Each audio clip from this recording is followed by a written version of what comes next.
Thaina mamangayda Assamgi apikpa khungang amada sel yamna paiba lalonba matai manau makhoi anikhak leirami. Hariba matai manau si sel thum manai masal marang kaina leirabasu makhoigi awaba amakhak leirami. Madudi matai manau si sahi tararom mayum palaba matung phauba mamitta macha amata uramde. Maramasimakna lalonbagi nupina matam suppa taibang maputa hek khurumduna thamoi sokna masa pinabiyo haina nizerami. Adubu mahaki awabadi koklamde. Laikai miyoi kaya marumna sibon ngangnarami. Lalonbagi imungsi maral na singum pairabasu masa yawdabi nupisina pumnamag aremba oire haina hainarami. Asigumba wahay kaya si taruraga lalonbagi nupidu nongmadi mapuroybada hairami. Ay kinungsiba, nahan naung na yung palo. Iraibagta isa isu tamnamdrabi ay gidamak kanbirano. Yengbiyo, ay koy anigi isama isuma tanamdana hayang way siraba kahanda si tagi may kanana subini. Asum na haraga mahak kaplammi, maduda lalon manupado na amuk kumlammi. Hey, madugidamak kapahong na din eh. Ay koy anigi isa isu laytrabasu, inay isal asok yan na laribasidi. Wakal piktagano. Asumna sahi ama hawkraba matungda nongdambana sambibadagi lalonbagi nupidu khanghaudana kumtha lepkhre. Hariba nungaiba pausi khanglavada lalonba nupadu makhoigi khungangi miyamda sana lupa dan kaya maram tawrammi amasung nungaiba phongdoklammi. Asumna thapum khara leiraba matungda lalonbagi nupidu masanupi phajakhrabi amakhak pokjarammi. Hariba angangsi yengbada thoidok hendokna magul leirammi. Kusu kumen ngorok ngawi. Hariba masaningol sige maming mapabungna Pubali haina nungsina thonbirammi. Asumna Pubali sahi mga hairakpa aduayda mahaki mamadu akanba layong amakhakna narakhi. Akang ahi maiba maibi kaya marum yenglabasu nongmagi sontaraktuna tasengna mahak phamungdagi hawat kangkhatpa ngamdre. Phamsenaraga naba haibadu oirakhi. Oirakliba matausida mamana masanupibu kausillammi. Aduga asumna hairami. Imhagi ibema Pubali, aigi laibagta ima isa kuina leminaw haiba tamnamdre. Imana haigadabadi, hayengway imana laikhidraba matungda, isadi puksengbi, laira anang kayabu mateng pangbi, hauna lonsat kangasatbi oirauko. Karigumba napabong na nupi atopa amamok tiraklabasu, anhubi namato ay maknikhan na ikay kumnagadabani. Mamagi wahay taraga Pubali nung sina kummi. Imha, nahak aibu tadok lagasat payaroye. Ima na haibawa pumnamag na sana inganiye. Asumna mamamasa anidu konaraga kaminarami. Ngayhak lairagadi lalonbagi nupidu masabu amuktang nung sinayang lammi aduga adumak taibang pan tadokre. Nupidu laikhidrabada lalonba mapuroyba amasung mahaki masanupi Pubali hikna yamna hauna kapki.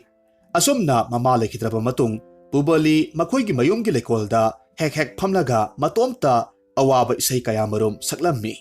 Mahakna isay sakpa khuding laikolgi uchek waya kaya marom su laklammi aduga Pubaligi manakta toina tonglammi.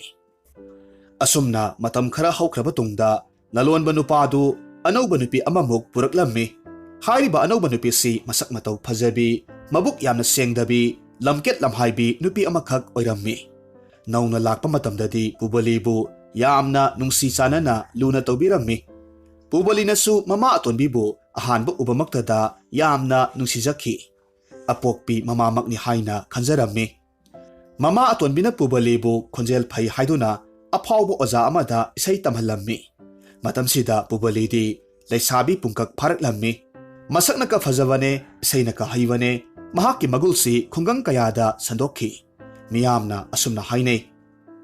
Is, Pubaligi isay sidi lengli paliba asat-sat pumnamag leban bangami hay. Tasengna asamba nupi masanate. Mahakti kalagi larimbini. Asumna matam khara hawkraba matung Pubaligi mama tondo masanupi ama phangjarami. Hariba masanupi si hek phangbadagidi mama tonbina Pubalembibu kalak yengthiba hawrakledo. Maramdi mahakna poksabi masanupidu masak kaya phajaramde. Adugi sumathakta khungang sida leiriba mipum khudingmakna Pubalibu nungsi sanana luna tawbirammi. Pubaligi mama atonbina masanupidu pratibha haina thonbirammi. Mama atonbina asan mirai naina yoklabasu Pubalina manaw nupibudi asukki matik luna tawi masina isay sakpa uba khuding Pratibhasu mataw tamlaga mahaksu saysakpi amakak oirakhi tawingumasung mama tona Pubalida isay takhanbadi laradana yumgi kupnom pumnamag minay amagom sisinaba haurakhi mapabong leitaba matam ayambada sak mabuk thanna pijaramde phubiba chaibiba kayamarum tawrammi mapabong leragana hek luna tawba sasinne nongmagi numit amada lamdamdugi ningthogi masanupa Rajkumar Kamarupna konungda isaygi sangdamnaba thauram amakhak silammi hariba thauram sida mayum pandribi leisabi singna saruk yabinanaba yumthong khudingda paujelammi tasengnamak thauramsi Kamarupna Pubalibu thawaina yaruknabagidamak sinba thauramni adubu laibak thibodi lalonba mapabungdudi lalonba chatkhiba matam thokpadagi konunggi isaidu mamatona Pubalibu yaubu yaroi haina thinglammi hariba isai sangdamnaba numittu Pratibhagi mama masa konungda isai yauba satlammi aduga Pubalibuna saksangda thonglonsillaga thambiramledo adubu matam chuppa lanjadabi Pubali kapna leiringe matam sida itha thajada mapabungdu mayumda halaklammi nongmata kappa udaba masanupina thawai nungaita kaplambaduda mapa ibungona hairakhi ipagi sathoibi kari tawre nangna thonglonsillaga kaplibadi kari tawre ipada hayu mapagi wahai tabada wakhal leibi Pubalina nungsina khummi ipa ibungo ai karisu tawde inauga imaga do konungda isai yauba chatkhi yum sangbinaba leitabana aidi chatpa phangdre mapabongna khummi o madugidamak oirabadi nahak waganu ipa lakle aiga loinena isai yaurusi isadi kalagi lairembini asumna mapabongga loinena Pubali isai yauba laklammi konunggi isai haure Pubaligi isai tarubada konungdu sur kayamarumna pungnin hek nilli laikolda saktaramba songa tenawa kayamarumsu konunggi darbargi kada pasilakhi komsat laramba yagi tharo thambal pumna maksu leisat tamlaredo tasengna malemda leiriba ahingba khudingmak harau mathoi karammi pumna maksi urubada Rajkumar Kamarup Pubalibu uzabaduda nungsibana ngaukhre wa maset amata ngangda tarangamada yenglaga leirammi isai saidanabaduda Pubalibu namthabinaba kanamata yauramde asumna thoramdu loisinki numit adugi isaigi thoramdugi matung tarakpada mamatongi mapukningda Pubalibu yamna thuna manghandrabadi mahakki masanupi Pratibhagi sanafam khanglaroi haiduna asengba tanja ngairaga leiba horakhi asumna asum leirakpana hariba tanjadu laklammi madudi lalonba mapabungdu numit kharanigi oina yom thadoklaga chatpa khongchat amakhak chatkirami hariba numisigi nungthilda Pubali amadi manaw nupi Pratibha hanagom machin manaw wari saraga leiringai matamda mamatona nungsiba saraga haimahi patra anikhak semlammi hariba haimahi duda Pubaligi sarukta mayai kabahu hapsilammi aduga atopa masanupigi saruktuna isam samna semlammi mamatona haimahi du puthoraklaga asumna hairammi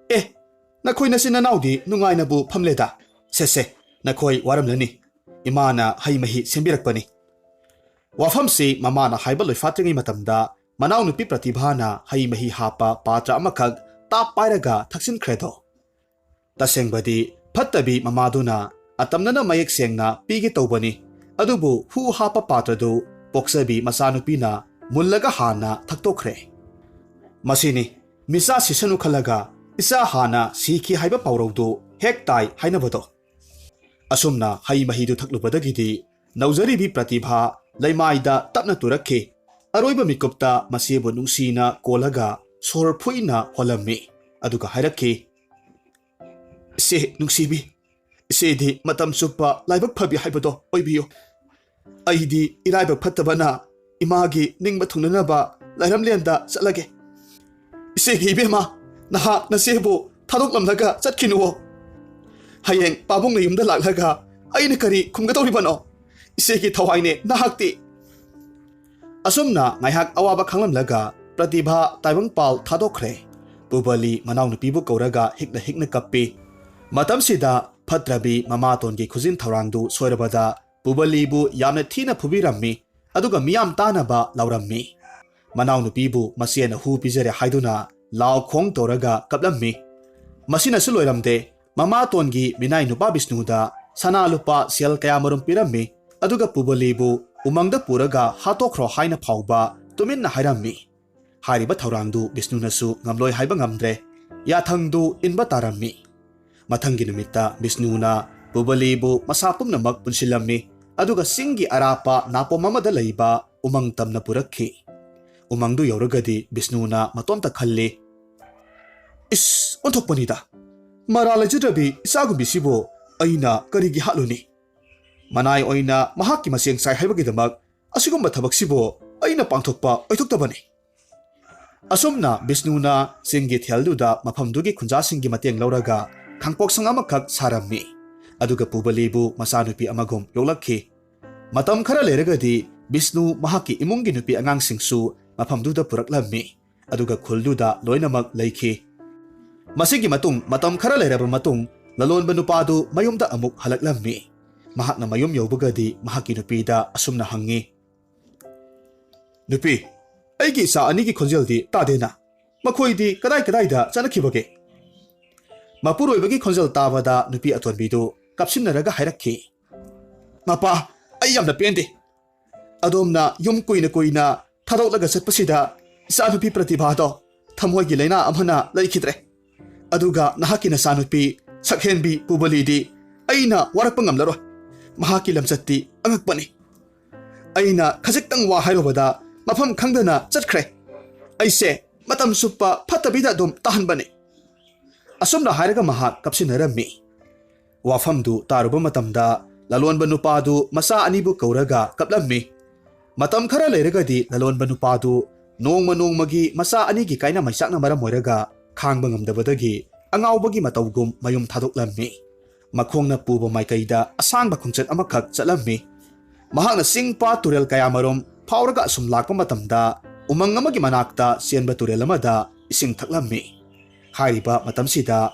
ꯃꯥꯂ꯭ꯌꯥ ꯅꯨꯡꯁꯤꯠ ꯅꯥꯝꯃꯤꯕꯅ ꯍꯨꯝꯂꯛꯄꯗꯒꯤ ꯅꯨꯡꯁꯤꯕ ꯅꯨꯄꯤ ꯃꯆꯥ ꯑꯃꯒꯤ ꯈꯣꯟꯖꯦꯜꯗ ꯏꯁꯩ ꯇꯥꯔꯛꯈꯤ꯫ ꯈꯣꯟꯖꯦꯜꯗꯨ ꯇꯥꯕ ꯃꯇꯝꯗ ꯃꯍꯥꯛ ꯏꯁꯤꯡ ꯊꯛꯄꯗꯨ ꯈꯪꯂꯦꯞ ꯂꯦꯞꯄꯤ, ꯑꯗꯨꯒ ꯈꯣꯟꯖꯦꯜꯗꯨꯅ ꯇꯥꯔꯤꯕ ꯃꯥꯏꯀꯩꯗꯨ ꯀꯣꯏꯊꯤ ꯊꯤꯔꯒ ꯂꯥꯛꯂꯝꯃꯤ꯫ ꯐꯅ ꯁꯥꯡꯅ ꯆꯠꯂꯕ ꯃꯇꯨꯡꯗ ꯆꯤꯡꯒꯤ ꯊꯦꯜ ꯑꯃꯗ ꯄꯤꯛꯇꯛꯅ ꯅꯧꯅ ꯁꯥꯕ ꯃꯥꯟꯕ ꯈꯥꯡꯄꯣꯛꯁꯪ ꯑꯃꯈꯛ ꯎꯔꯝꯃꯤ꯫ ꯃꯍꯥꯛ ꯌꯥꯝꯅ ꯆꯤꯡꯅꯅ ꯈꯥꯡꯄꯣꯛꯁꯪꯗꯨꯗ ꯆꯪꯁꯤꯜꯂꯝꯃꯤ꯫ ꯍꯧꯖꯤꯛꯇꯤ ꯎꯔꯦ, ꯃꯁꯛ ꯃꯇꯧ ꯐꯖꯔꯕꯤ ꯅꯨꯄꯤ ꯃꯆꯥ ꯑꯃꯈꯛ ꯃꯃꯤꯠ ꯎꯏꯁꯤꯜꯂꯒ ꯅꯨꯡꯁꯤꯕ ꯏꯁꯩ ꯑꯃꯈꯛ ꯁꯛꯂꯤꯕꯗꯨ ꯎꯔꯦ꯫ ꯃꯍꯥꯛ ꯈꯔ ꯅꯛꯁꯤꯜꯂꯛꯂꯒ ꯌꯦꯡꯂꯨꯕ ꯃꯇꯝꯗꯗꯤ ꯈꯪꯂꯦ, ꯅꯨꯄꯤ ꯃꯆꯥꯁꯤ ꯑꯇꯩ ꯀꯅꯥ ꯑꯣꯏꯔꯝꯗ꯭ꯔꯦ, ꯃꯍꯥꯛꯀꯤ ꯃꯆꯥꯅꯨꯄꯤ ꯄꯨꯕꯂꯤ ꯑꯣꯏꯔꯝꯂꯦ꯫ ꯃꯆꯥꯅꯨꯄꯤ ꯎꯕ ꯃꯇꯝꯗ ꯃꯄꯥꯗꯨ ꯌꯥꯝꯅ ꯍꯔꯥꯎꯅ ꯑꯃꯁꯨꯡ ꯄꯥꯈꯠꯅ ꯍꯥꯏꯔꯝꯃꯤ, ꯏꯄꯥꯒꯤ ꯏꯕꯦꯝꯃ ꯄꯨꯕꯂꯤ, ꯅꯍꯥꯛ ꯃꯐꯝꯁꯤꯗ ꯀꯔꯝꯅ ꯂꯩꯔꯝꯂꯤꯕꯅꯣ? ꯑꯩ ꯅꯍꯥꯛꯄꯨ ꯊꯤꯕꯗ ꯆꯍꯤ ꯀꯌꯥꯃꯔꯨꯝ ꯍꯧꯈ꯭ꯔꯕꯅꯤ꯫ ꯅꯃꯤꯠꯇꯣ ꯄꯥꯡꯊꯣꯛꯂꯣ, ꯏꯄꯥꯕꯨ ꯃꯁꯛ ꯈꯪꯗ꯭ꯔꯕꯔꯣ?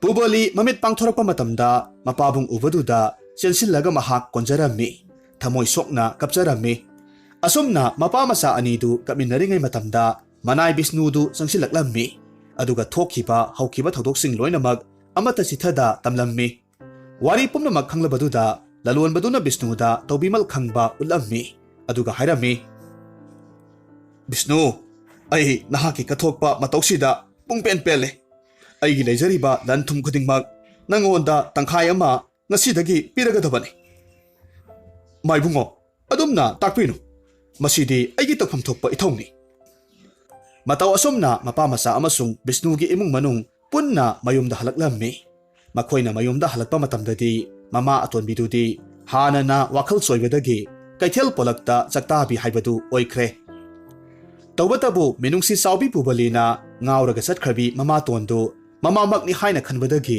ꯀꯩꯊꯦꯜꯗ ꯃꯃꯥꯇꯣꯟꯕꯨ ꯊꯤꯕ ꯂꯥꯛꯂꯝꯃꯤ꯫ ꯑꯗꯨꯕꯨ ꯃꯐꯝ ꯀꯩꯗꯁꯨ ꯊꯤꯕ ꯈꯪꯈꯤꯗ꯭ꯔꯦ꯫ ꯃꯍꯥꯛꯅ ꯃꯊ꯭ꯋꯥꯏ ꯅꯨꯡꯉꯥꯏꯇ ꯃꯌꯨꯝ ꯃꯥꯏꯀꯩ ꯄꯥꯡꯂꯛꯄ ꯃꯇꯝꯗ ꯅꯤꯡꯊꯧꯒꯤ ꯃꯆꯥꯅꯨꯄꯥ ꯔꯥꯖꯀꯨꯃꯥꯔ ꯀꯥꯃꯔꯨꯞ ꯊꯦꯡꯅꯔꯝꯃꯤ꯫ ꯃꯇꯝꯁꯤꯗ ꯔꯥꯖꯀꯨꯃꯥꯔꯅ ꯃꯈꯨꯗꯥꯡ ꯄꯥꯏꯗꯨꯅ ꯀꯣꯅꯨꯡ ꯇꯝꯅ ꯆꯠꯈꯤꯔꯝꯃꯤ꯫ ꯃꯇꯧ ꯑꯁꯨꯝ ꯇꯧꯅ ꯋꯥꯖꯔꯛꯂꯕꯤ ꯄꯨꯕꯂꯤ ꯂꯩꯕꯥꯛ ꯄꯨꯡꯖꯥꯎ ꯊꯤꯟꯅ ꯔꯥꯖꯀꯨꯃꯥꯔ ꯀꯥꯃꯔꯨꯞꯀ ꯂꯣꯏꯅꯅ ꯂꯨꯍꯣꯡꯂꯝꯃꯤ꯫ ꯑꯗꯨꯒ ꯃꯄꯥ ꯏꯕꯨꯡꯉꯣꯁꯨ ꯃꯁꯥꯒꯤ ꯑꯁꯦꯡꯕ ꯈꯪꯂꯕꯗꯨꯗ ꯌꯥꯝꯅ ꯍꯔꯥꯎꯖꯔꯝꯃꯤ꯫ ꯆꯍꯤ ꯈꯔ ꯂꯩꯔꯕ ꯃꯇꯨꯡ ꯄꯨꯕꯂꯤꯒꯤ ꯃꯆꯥꯅꯨꯄꯤ ꯑꯃꯈꯛ ꯐꯪꯖꯔꯝꯃꯤ꯫ ꯍꯥꯏꯔꯤꯕ ꯑꯉꯥꯡꯗꯨ ꯄꯨꯕꯂꯤꯅ ꯃꯅꯥꯎꯅꯨꯄꯤꯕꯨ ꯅꯤꯡꯁꯤꯡꯗꯨꯅ Pratibha haina mingthonki.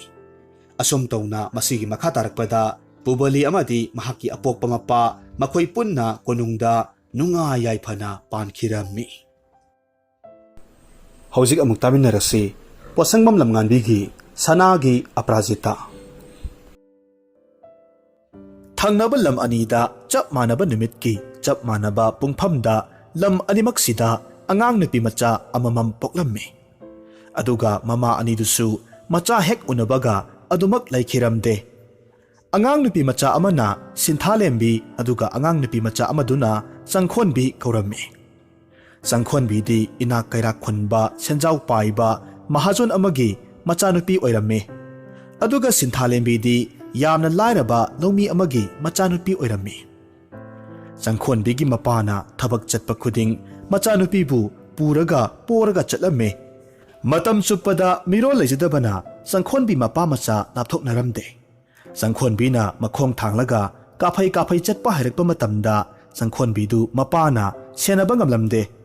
Mahaki thabak thoram kayadasu chauna akaiba thoklammi. Masidagi Sangkhonbigi mapana pamda nupi amakhak thiraklamme. Nupi atonbi aduga Sangkhonbiga mayumda thanamlaga Sangkhonbigi mapadu tayangna thabak chathokpa ngamjarammi. Sangkhonbi mama atonbina ningthijana yoklamme. Sangkhonbigi mapana mayumda toina halaktabana Sangkhonbigi mama atonbidu atopa nupa amaga mari leinaraklammi. Madudagidi Sangkhonbigi mama atonbi aduna Sangkhonbigi mapagi maral mathum singsi matomtagi oirage haina khanba horaklamme. Maram aduna Sangkhonbigi mama atonbina Sangkhonbigi mapa machabu hatnaba thorang kaya marum silaklamme. Sangkhonbina wakhal taraklaba matamda mama tonna Sangkhonbibu yamna tathi tawaina tawbirame. Nongmagi numitta Sangkhonbigi mapa leitringai matamda sanabada hu hapchillaga Sangkhonbibu hatlamme. Aduga numidangi matamda Sangkhonbibu turelda langthoklamme.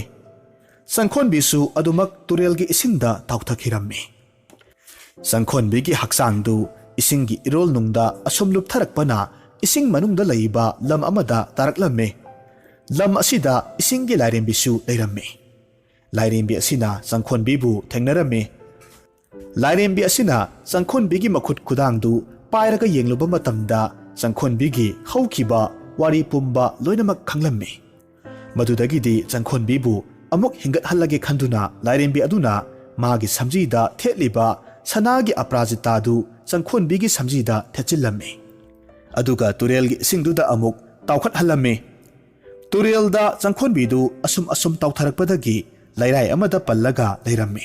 Asumna pallaga leiringai matamasida turen lalaga labuk lomda chatke haina lakpa Sinthalembagi mapana thengnabadagi lairaida pallaga leiriba Sangkhonbidu laukhatlaga mabuk namlaga masindagi ising kamthokhallamme. Sangkhonbibu gyan laknaba kanna hotnajaramme. Ngaihakki matungda Sangkhonbisu gyan lakpadagi mamittu tapna pangthoraklamme. Matamduda Sangkhonbidu mahaki mamangmaktada miyai challaba nupa amakhak phamlaga leirambadu uba matamda pakhatna haugatlaga yamna kina phamlaga sitlaga matung hallaga chatlamme. Matamduda Sinthalembigi mapana asumna hairaklamme. Ibema kigano nahak turel asida tawtharakpadagi ipana nahakpu laukhatlaga nahakpu gyan laknaba hotnaramlibani.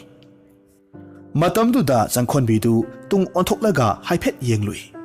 Irai kanna cheliba tureldugi isingduda ngaihak yenglamlaga makhut anidu mamaida khumjillaga makhol thokna mathwai yamna sokna hik launa kapcharamme.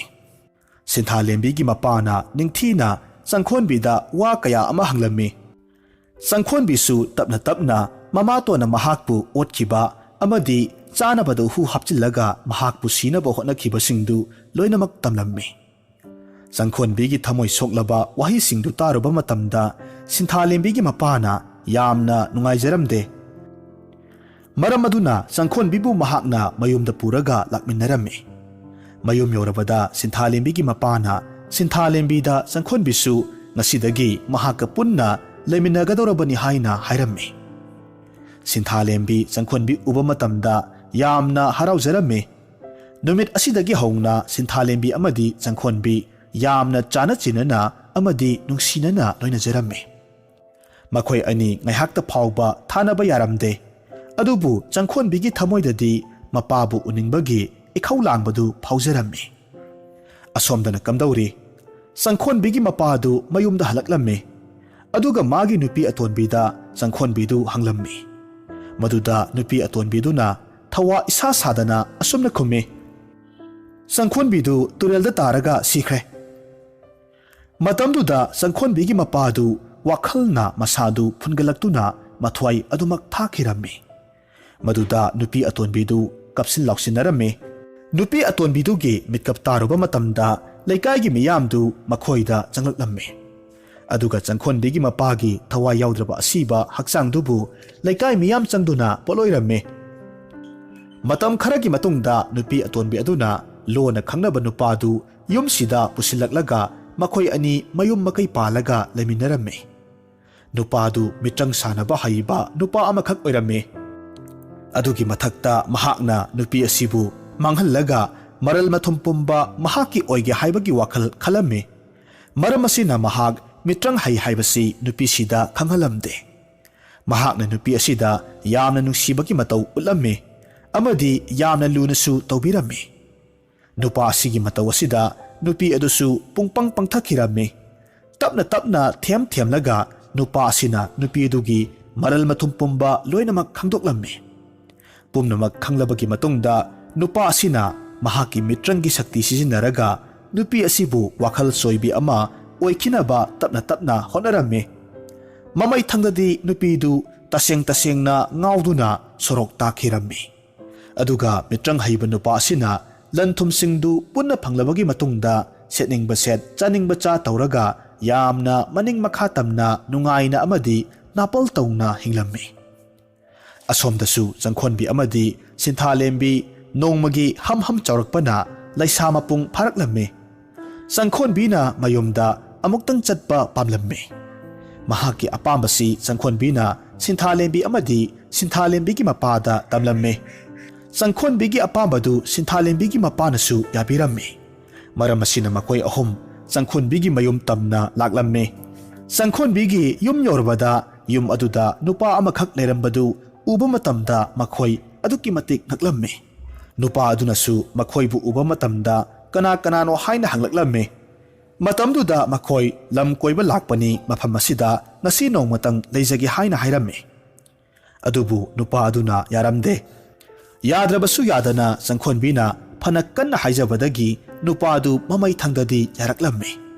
Nupa aduna makhoi ahumbu ka amada punna thamlamme.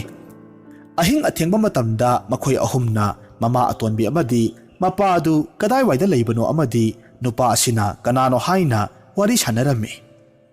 Makhoi ahumna lona sanariba wari singsi nupa aduna makhoi ahumbu senanabagidamak thadok thamliba mitrangi uchi aduna loinamak takhiramme.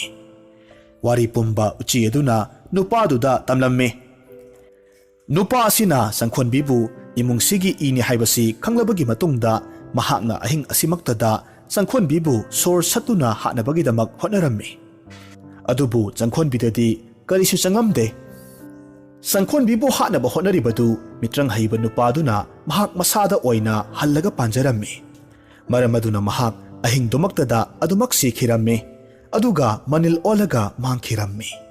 Nong ngalaklaba matamda yum aduda nupadu leramdabaduda makhoi ahumdu yamna ngaklamme. Masigi matungda makhoi thongalomda thoraklamme. Thongalduda thangnaba ahal amada Changkhonbina mahaki mapabu hangjaramme. Ahal aduna harakpadadi magi mapadu leikhidre amadi mamatondu ngauduna sorok takhre haina haraklamme. Masigi matungda makhoi ahumdu Changkhonbigi mapadu poloikhiba turel mapalduda laklamme. Changkhonbi turel mapalduda phamtharaga kapcharamme. Matamduda turelgi imaiduda Changkhonbigi samjida sanagi aprajata amakhak thetpadu mahakna uramme. Madu uruba matamda makhoi ahumdu ngklamme. Adubu ising imaida mami oina urabasu asengbadadi madu uramde. Makhoi ahumdu ngakna leiringe matamasida ising adudagi larenbidu phawgalaklamme. Aduga Changkhonbisi asibadagi hingathanbani haina hairamme.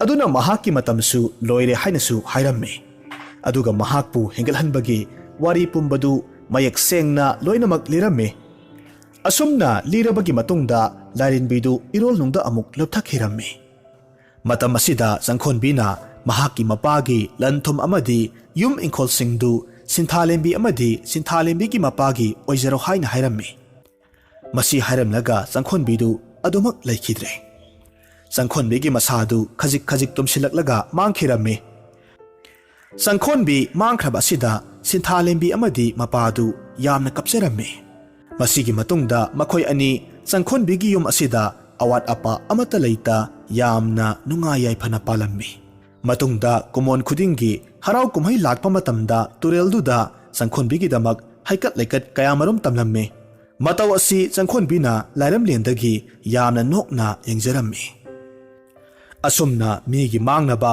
ꯐꯠꯇꯕ ꯇꯧꯔꯨꯕ ꯍꯥꯏꯕꯁꯤ ꯐꯠꯇꯦ, ꯃꯗꯨꯒꯤ ꯆꯩꯔꯥꯛꯇꯨ ꯅꯣꯡꯃ ꯅꯠꯇ꯭ꯔꯒ ꯅꯣꯡꯃꯗꯤ ꯐꯪꯒꯅꯤ ꯍꯥꯏꯕꯗꯨ ꯋꯥꯔꯤꯁꯤꯅ ꯇꯥꯛꯂꯤ꯫ ꯍꯧꯖꯤꯛ ꯑꯃꯨꯛ ꯇꯥꯃꯤꯟꯅꯔꯁꯤ ꯐꯨꯡꯒꯥꯋꯥꯔꯤ ꯑꯣꯛꯇꯕꯤꯗꯤ ꯅꯪꯅꯤ, ꯅꯨꯄꯤꯗꯨ ꯅꯠꯇꯦ꯫ ꯁꯟꯌꯥꯁꯤ ꯑꯃꯅ ꯃꯟꯗꯤꯔ ꯑꯃꯒꯤ ꯃꯅꯥꯛꯇ ꯂꯩꯔꯝꯃꯤ꯫ ꯑꯗꯨꯒ ꯃꯍꯥꯛꯅ ꯂꯩꯔꯤꯕ ꯃꯐꯝ ꯑꯗꯨꯒꯤ ꯃꯃꯥꯡ ꯍꯦꯛꯃꯛꯇꯗ ꯅꯨꯄꯤ ꯑꯃꯈꯛ ꯂꯩꯔꯝꯃꯤ꯫ ꯅꯨꯄꯥ ꯃꯌꯥꯝ ꯑꯃꯅ ꯅꯨꯄꯤꯗꯨꯒꯤ ꯌꯨꯝꯗꯨꯗ ꯅꯨꯃꯤꯠ ꯈꯨꯗꯤꯡꯒꯤ ꯀꯣꯏꯕ ꯂꯥꯛꯄꯗꯨ ꯎꯔꯨꯕ ꯃꯇꯝꯗ ꯁꯟꯌꯥꯁꯤꯗꯨꯒꯤ ꯄꯨꯛꯅꯤꯡꯗꯨ ꯄꯣꯊꯥꯐꯝ ꯈꯪꯂꯝꯗꯦ꯫ ꯅꯣꯡꯃꯗꯤ ꯃꯍꯥꯛꯅ ꯅꯨꯄꯤꯗꯨꯕꯨ ꯀꯧꯔꯝꯃꯤ ꯑꯗꯨꯒ ꯋꯥꯔꯛ ꯋꯥꯇꯦꯝꯕꯤꯕ ꯑꯣꯏꯅ ꯑꯁꯨꯝꯅ ꯍꯥꯏꯔꯝꯃꯤ, "ꯅꯨꯄꯤ, ꯅꯍꯥꯛ ꯃꯍꯥꯄꯥꯄꯤ ꯑꯃꯈꯛ ꯑꯣꯏꯔꯦ꯫ ꯅꯍꯥꯛꯅ ꯀꯔꯤꯃꯠꯇ ꯀꯤꯗꯕ ꯃꯈꯩ ꯅꯨꯃꯤꯠ ꯈꯨꯗꯤꯡꯒꯤ ꯄꯥꯞ ꯇꯧꯔꯤ꯫ ꯑꯣ, ꯅꯍꯥꯛꯇꯤ ꯁꯤꯔꯕ ꯃꯇꯨꯡꯗ ꯌꯥꯝꯅ ꯋꯥꯒꯗꯧꯔꯤꯗ, ꯅꯣꯔꯣꯛꯇ ꯁꯣꯏꯗꯅ ꯇꯥꯔꯅꯤ"꯫ ꯂꯥꯏꯕꯛ ꯊꯤꯔꯕꯤ ꯅꯨꯄꯤ ꯑꯗꯨꯅ ꯃꯍꯥꯛꯅ ꯇꯧꯔꯤꯕ ꯊꯕꯛꯁꯤꯡ ꯑꯗꯨꯒꯤꯗꯃꯛꯇ ꯑꯉꯛꯄ ꯐꯪꯅ ꯃꯊ꯭ꯋꯥꯏ ꯋꯥꯖꯔꯝꯃꯤ꯫ ꯃꯍꯥꯛꯅ ꯊꯃꯣꯏꯅꯨꯡꯗ ꯃꯄꯨꯡ ꯐꯥꯕ ꯑꯅꯨꯇꯥꯞꯀ ꯂꯣꯏꯅꯅ ꯃꯍꯥꯛꯀꯤ ꯃꯔꯥꯜꯕꯨ ꯉꯥꯛꯄꯤꯌꯨ ꯍꯥꯏꯅ ꯏꯁꯣꯔꯗ ꯍꯥꯏꯖꯔꯝꯃꯤ꯫ ꯅꯨꯄꯤꯗꯨ ꯃꯍꯥꯛꯀꯤ ꯃꯁꯥꯒꯤ ꯑꯅꯥꯕ ꯑꯃ ꯂꯩꯕꯅ, ꯊꯕꯛ ꯑꯃꯠꯇ ꯁꯨꯕ ꯉꯝꯗꯕꯅ ꯃꯥꯕꯨ ꯀꯣꯏꯕ ꯂꯥꯛꯂꯤꯕ ꯅꯨꯄꯥꯁꯤꯡ ꯑꯗꯨꯗꯒꯤ ꯁꯦꯜ ꯀꯌꯥꯃꯔꯨꯝ ꯂꯧꯍꯧꯔꯝꯃꯤ꯫ ꯃꯍꯥꯛꯅ ꯑꯁꯤꯒꯨꯝꯕ ꯐꯠꯇꯕ ꯊꯕꯛꯁꯤ ꯇꯧꯖꯔꯕꯁꯨ ꯃꯍꯥꯛꯀꯤ ꯊꯃꯣꯏꯅꯗꯤ ꯃꯍꯥꯛꯄꯨ ꯉꯥꯛꯄꯤꯌꯨ ꯍꯥꯏꯅ ꯍꯟꯅ ꯍꯟꯅ ꯊꯋꯥꯏ ꯌꯥꯎꯅ ꯏꯁꯣꯔꯗ ꯍꯥꯏꯖꯔꯝꯃꯤ꯫ ꯅꯨꯄꯤ ꯑꯗꯨꯅ ꯁꯟꯌꯥꯁꯤ ꯑꯗꯨꯒꯤ ꯄꯥꯎꯇꯥꯛꯇꯨ ꯏꯟꯗꯨꯅ ꯆꯠꯄ ꯉꯝꯂꯝꯗꯦ꯫ ꯃꯍꯥꯛꯀꯤ ꯄꯥꯎꯇꯥꯛꯄꯨ ꯑꯥꯔꯊ ꯂꯩꯍꯟꯗꯦ ꯍꯥꯏꯕꯁꯤ ꯁꯟꯌꯥꯁꯤ ꯑꯗꯨꯅꯁꯨ ꯎꯔꯝꯃꯤ꯫ ꯑꯗꯨꯅ ꯁꯟꯌꯥꯁꯤ ꯑꯗꯨꯅ ꯈꯜꯂꯝꯃꯤ, "ꯐꯔꯦ, ꯅꯨꯄꯤꯁꯤꯒꯤ ꯂꯦꯝꯍꯧꯔꯤꯕ ꯄꯨꯟꯁꯤ ꯑꯁꯤꯗ ꯅꯨꯄꯥ ꯀꯌꯥꯃꯨꯛ ꯃꯥꯕꯨ ꯀꯣꯏꯕ ꯂꯥꯛꯄꯒꯦ ꯍꯥꯏꯕꯗꯨ ꯑꯩ ꯌꯦꯡꯂꯒꯦ"꯫ ꯅꯨꯃꯤꯠ ꯑꯗꯨꯗꯒꯤ ꯍꯧꯅ ꯃꯍꯥꯛꯀꯤ ꯃꯊꯧ ꯑꯃ ꯑꯣꯏꯅ ꯅꯨꯄꯤ ꯑꯗꯨꯒꯤ ꯌꯨꯝꯗ ꯀꯣꯏꯕ ꯂꯥꯛꯄ ꯅꯨꯄꯥ ꯍꯦꯛ ꯈꯨꯗꯤꯡꯒꯤ ꯅꯨꯡ ꯃꯆꯥ ꯑꯃꯃꯝ ꯃꯥꯒꯤꯗꯃꯛ ꯊꯝꯂꯒ ꯁꯟꯌꯥꯁꯤ ꯑꯗꯨꯅ ꯅꯨꯄꯥ ꯃꯁꯤꯡ ꯊꯤꯕ ꯍꯧꯔꯛꯂꯝꯃꯤ꯫ ꯃꯇꯝꯒꯤ ꯃꯇꯨꯡ ꯏꯟꯅ ꯃꯃꯩꯊꯪꯗꯗꯤ ꯅꯨꯡ ꯃꯆꯥꯁꯤꯡꯗꯨꯅ ꯑꯆꯧꯕ ꯅꯨꯡ ꯃꯄꯩ ꯑꯃꯈꯛ ꯑꯣꯏꯔꯛꯂꯝꯃꯤ꯫ ꯅꯣꯡꯃꯗꯤ ꯑꯆꯧꯕ ꯅꯨꯡ ꯃꯄꯩ ꯑꯗꯨꯗ ꯈꯨꯗꯣꯝꯕꯤ ꯊꯤꯜꯂꯒ ꯁꯟꯌꯥꯁꯤ ꯑꯗꯨꯅ ꯅꯨꯄꯤꯗꯨꯗ ꯍꯥꯏꯔꯛꯂꯝꯃꯤ, "ꯍꯦ ꯅꯨꯄꯤ, ꯃꯁꯤꯗ ꯄꯩꯔꯤꯕ ꯅꯨꯡ ꯃꯆꯥꯁꯤꯡꯁꯤꯒꯤ ꯃꯄꯩꯁꯤ ꯅꯍꯥꯛ ꯈꯪꯕ꯭ꯔꯥ? ꯑꯩꯅ ꯅꯉꯣꯟꯗ ꯐꯠꯇꯕ ꯂꯤꯆꯠ ꯁꯥꯖꯠ ꯆꯠꯀꯅꯨ ꯍꯥꯏꯅ ꯄꯥꯎꯇꯥꯛ ꯄꯤꯈꯤꯕ ꯅꯨꯃꯤꯠꯇꯨꯗꯒꯤ ꯅꯍꯥꯛꯅ ꯃꯤꯌꯥꯝꯅ ꯇꯧꯅꯗꯕ ꯊꯕꯛ ꯀꯌా ꯇꯧꯔꯛꯂꯤ꯫ ꯃꯁꯤꯒꯤ ꯅꯨꯡ ꯃꯆꯥ ꯑꯃꯒ ꯅꯍꯥꯛꯀꯤ ꯁꯤꯕꯒ ꯃꯥꯟꯅꯔꯕ ꯄꯥꯞ ꯑꯃꯅꯤ꯫ ꯍꯧꯖꯤꯛꯁꯨ ꯑꯩꯅ ꯅꯉꯣꯟꯗ ꯍꯥꯏꯔꯤꯕꯁꯤꯅꯤ, ꯅꯍꯥꯛꯅ ꯇꯧꯔꯤꯕ ꯐꯠꯇꯕ ꯊꯕꯛ ꯑꯗꯨꯒꯤꯗꯃꯛ ꯆꯦꯛꯁꯤꯜꯂꯨ"꯫ ꯃꯔꯥꯏꯕꯛ ꯊꯤꯔꯕꯤ ꯅꯨꯄꯤ ꯑꯗꯨꯅ ꯃꯍꯥꯛꯀꯤ ꯄꯥꯞꯁꯤꯡꯗꯨꯒꯤ ꯃꯄꯩꯗꯨ ꯎꯕ ꯃꯇꯝꯗ ꯄꯥꯈꯠꯄꯅ ꯊꯛ ꯊꯛ ꯅꯤꯛꯂꯝꯃꯤ꯫ ꯑꯗꯨꯒ ꯎꯄꯥꯏ ꯑꯃꯠꯇ ꯂꯩꯇꯅ ꯃꯃꯤꯠꯇ ꯃꯄꯤ ꯆꯗꯨꯝ ꯆꯗꯨꯝ ꯁꯤꯟꯊꯔꯒ ꯏꯁꯣꯔꯗ ꯊꯋꯥꯏ ꯌꯥꯎꯅ ꯄ꯭ꯔꯊꯅꯥ ꯇꯧꯖꯔꯝꯃꯤ, "ꯍꯦ ꯄ꯭ꯔꯚꯨ, ꯅꯅꯥꯏꯅ ꯂꯦꯜꯂꯤꯕ ꯋꯥꯔꯕ ꯄꯨꯟꯁꯤ ꯑꯁꯤꯗꯒꯤ ꯅꯅꯥꯏꯕꯨ ꯂꯥꯟꯊꯣꯛꯄꯤꯔꯔꯣꯏꯗ꯭ꯔꯥ"꯫ ꯑꯁꯨꯝꯅ ꯃꯍꯥꯛꯅ ꯊꯃꯣꯏ ꯁꯣꯛꯅ ꯇꯧꯖꯕ ꯄ꯭ꯔꯊꯅꯥ ꯑꯗꯨꯗ ꯏꯁꯣꯔꯅ ꯃꯍꯥꯛꯄꯨ ꯇꯥꯕꯤꯔꯝꯃꯤ꯫ ꯅꯨꯃꯤꯠ ꯑꯗꯨꯃꯛꯇꯗ ꯅꯨꯄꯤ ꯑꯗꯨꯕꯨ ꯉꯥꯛꯄꯤ ꯍꯩꯔꯕ ꯖꯒꯠꯀꯤ ꯃꯄꯨꯅ ꯂꯧꯁꯤꯟꯕꯤꯔꯝꯃꯤ꯫ ꯑꯉꯛꯄꯅꯤ ꯏꯁꯣꯔꯒꯤ ꯋꯥꯈꯩꯁꯤ꯫ ꯁꯟꯌꯥꯁꯤ ꯑꯗꯨꯁꯨ ꯅꯨꯃꯤꯠꯇꯨꯃꯛꯇꯗ ꯁꯤꯈꯤꯔꯝꯃꯤ꯫ ꯏꯁꯣꯔꯒꯤ ꯗꯨꯠꯁꯤꯡꯅ ꯁ꯭ꯋꯔꯒꯗꯒꯤ ꯀꯨꯝꯊꯔꯛꯂꯒ ꯅꯨꯄꯤꯗꯨꯒꯤ ꯑꯥꯇꯃꯥꯗꯨ ꯁ꯭ꯋꯔꯒꯒꯤ ꯂꯩꯕꯥꯛꯇ ꯄꯨꯈꯠꯄ ꯍꯧꯔꯛꯂꯝꯃꯤ꯫ ꯑꯃꯔꯣꯝꯗꯅ ꯑꯃꯨꯛ ꯖꯣꯝꯒꯤ ꯗꯨꯠꯁꯤꯡꯅ ꯁꯟꯌꯥꯁꯤꯒꯤ ꯑꯥꯇꯃꯥꯕꯨ ꯅꯔꯛꯇ ꯄꯨꯊꯕ ꯍꯧꯔꯛꯂꯝꯃꯤ꯫ ꯅꯨꯄꯤꯗꯨꯒꯤ ꯑꯐꯕ ꯅꯣꯡꯗꯝꯗꯨꯕꯨ ꯎꯔꯨꯕ ꯃꯇꯝꯗ ꯁꯟꯌꯥꯁꯤꯒꯤ ꯑꯥꯇꯃꯥꯅ ꯂꯥꯎꯔꯛꯂꯝꯃꯤ, "ꯃꯁꯤꯔꯥ ꯏꯁꯣꯔꯒꯤ ꯃꯤꯆꯪ ꯃꯤꯈꯥꯏ ꯅꯥꯏꯕ ꯍꯥꯏꯕꯗꯣ?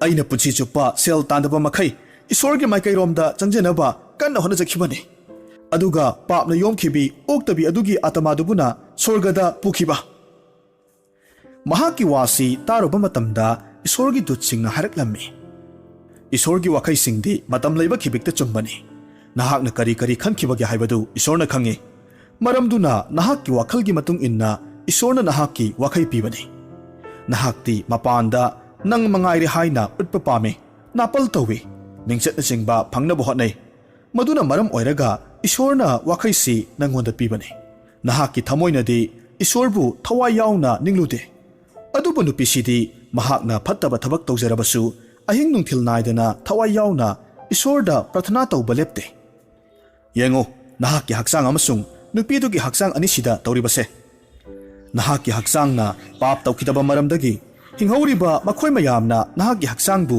ꯐꯖꯔꯕ ꯃꯈꯜ ꯀꯌꯥꯒꯤ ꯂꯩꯁꯤꯡ, ꯂꯩ ꯄꯔꯦꯡꯁꯤꯡ ꯄꯨꯔꯛꯇꯨꯅ ꯂꯩꯇꯦꯡꯂꯤ꯫ ꯑꯗꯨꯒ ꯏꯁꯩ ꯅꯣꯡꯃꯥꯏꯒ ꯂꯣꯏꯅꯅ ꯑꯁꯦꯡꯕ ꯇꯨꯔꯦꯜ ꯇꯥꯅ ꯁꯣꯚꯥ ꯖꯇ꯭ꯔꯥ ꯆꯠꯂꯤ꯫ ꯑꯗꯨꯒ ꯑꯃꯔꯣꯝꯗꯅ ꯑꯃꯨꯛ ꯄꯥꯞꯅ ꯊꯜꯂꯕꯤ ꯅꯨꯄꯤꯗꯨꯒꯤ ꯍꯛꯆꯥꯡꯗꯨꯗꯤ ꯂꯝꯍꯨꯏꯁꯤꯡ ꯑꯃꯁꯨꯡ ꯂꯪꯖꯥꯁꯤꯡꯅ ꯍꯧꯖꯤꯛ ꯃꯆꯦꯠ ꯃꯆꯦꯠ ꯁꯦꯒꯥꯏꯔꯒ ꯆꯥꯔꯤ꯫ ꯑꯗꯨꯝ ꯑꯣꯏꯅꯃꯛ ꯅꯨꯄꯤ ꯑꯁꯤꯒꯤ ꯊꯃꯣꯏꯗꯤ ꯁꯦꯡꯉꯤ, ꯃꯔꯝ ꯑꯗꯨꯅ ꯃꯍꯥꯛꯅ ꯑꯁꯦꯡꯕꯁꯤꯡꯅ ꯂꯩꯕ ꯃꯐꯝꯗ ꯆꯠꯄꯅꯤ꯫ ꯅꯍꯥꯛꯀꯤ ꯊꯃꯣꯏꯗꯤ ꯃꯇꯝ ꯂꯩꯕ ꯈꯤꯕꯤꯛꯇ ꯅꯨꯄꯤꯁꯤꯒꯤ ꯄꯥꯞꯁꯤꯒꯤ ꯋꯥꯈꯜꯗ ꯂꯨꯞꯇꯨꯅꯇ ꯂꯩꯔꯨꯕ ꯃꯔꯝꯅ ꯁꯦꯡꯗ꯭ꯔꯦ꯫ ꯃꯔꯝ ꯑꯁꯤꯅꯅꯤ ꯅꯍꯥꯛꯅ ꯁꯦꯡꯗꯕꯁꯤꯡꯅ ꯂꯩꯕ ꯅꯣꯔꯣꯛꯇ ꯆꯠꯂꯤꯕꯁꯤ꯫ ꯑꯣꯛꯇꯕꯤꯗꯤ ꯅꯪꯅꯤ, ꯅꯨꯄꯤꯁꯤ ꯅꯠꯇꯦ꯫